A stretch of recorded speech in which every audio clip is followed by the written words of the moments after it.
I was there in 2016 when we beat Hillary, and like, Was that like did you have any expectation for that? Like, we're not going to win?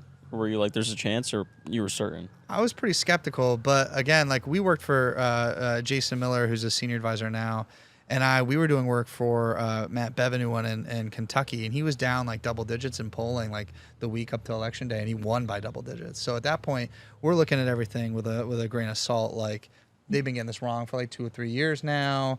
There's no telling what could happen. Like, honestly, like I couldn't tell you what I thought was going to happen that day, but when we won, it was lit. Dude. What was that? You guys night party? like? That was probably so sick. Well, I was exhausted. I think I fell asleep in the office, but like we won. The party was across like a few blocks away in Manhattan, and we walked from the tower to, I think is it the Hilton? It's like the big convention center down there in Manhattan, and people were like whipping rocks at us and shit. What? Like, you know, and I was like at a high. Like, my dad calls and he's like crying. That's the first time I've ever heard my dad cry. Like, my boy did this, and like, you know, we're all like stoked. And we step outside, and people were pissed, and like we couldn't get in the office for like days afterwards because people were protesting. I don't know if you remember, like the It's traffic like in the New York was Succession terrible. scene. Yeah.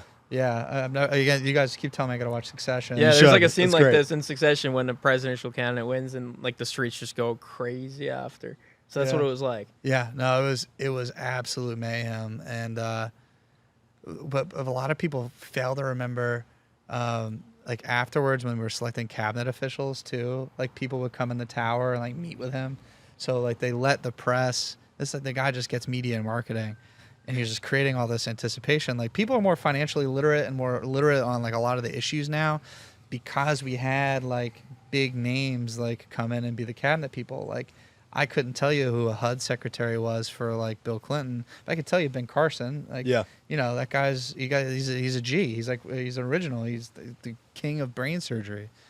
And so like people always forget, like they would parade folks in front of the camera up to the gold elevators like every day. And I got in an elevator with I was just happened to be getting like a cup of coffee, and Kanye comes in. This is like one of my favorites.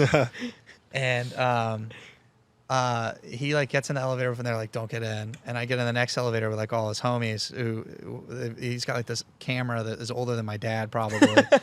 And I was like, dude, like, what are you doing? Like, surely he can afford like a better camera than this. And he looked at me dead serious and was like, Mr. West believes the only true way to capture a moment is via, and he started like rattling off all this tech stuff. And I was like, bro, this has got like dust on it. What are you doing? It was absolutely wild. But people forget that. Like, you talk about like his marketing genius and things like that. He turned it into a spectacle. Like, he's like the closest thing we have to Elvis right now. Well, Yeah. Taylor Swift maybe, but he's the other closest thing we have to Elvis. It's pretty nuts. What was Kanye doing there? I don't remember. He's like, he was always around. He and like Kim came to the White House to do criminal justice reform for a bit. So it's not like we were like engaging with those guys in a different way than like Yeah. the left like parades them out here to be like, you know, human shields on stuff. Like, they parade Olivia Rodrigo out into the press briefing room to like be a human shield on some nonsense that day. It's just ridiculous. Hey guys, if you enjoyed this short clip, check out the full interview here. And if you want to see more clips from this episode, check it out right here.